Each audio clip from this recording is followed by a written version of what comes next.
My name is Fanilim Tetwa. I am a customer solutions specialist at FNB. I am in industrial engineering by profession.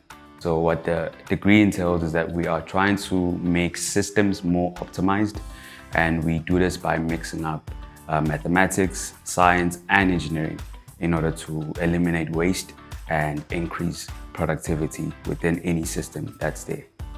So in order to get into industrial engineering, what you would normally want to do is mathematics, physics. I think those are the primary subjects that are required in order for you to get into engineering, or industrial engineering in this case.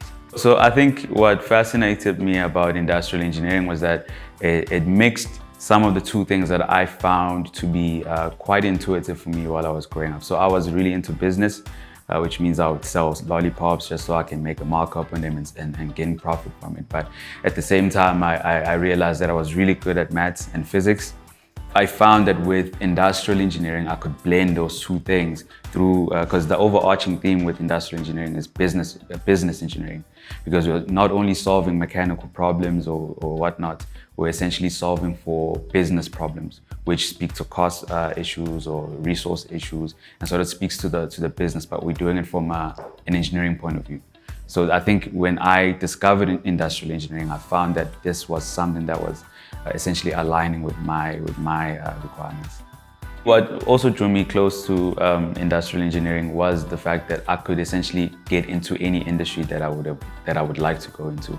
So it's quite diverse in the sense that you can go into manufacturing, you can go into logistics, you can go into, I guess you could even go into farming, because the very same fundamental principles that are key to problem solving can essentially apply to those different sectors. In this case, I'm also working in the finance space. So it allows for one to enter different areas of work. In order to really excel in industrial engineering, or the career in itself, I think it's not enough to be just good at maths and physics. I think one needs to have a keen interest in solving for problems. I think this becomes very obvious as you're growing up, whether or not you are a problem solver or not. So I think for me, that's the one thing that I realized, that I don't like problems, and so I would normally want to solve for those problems in order to make my life easier. So yeah, I think that's the key thing there.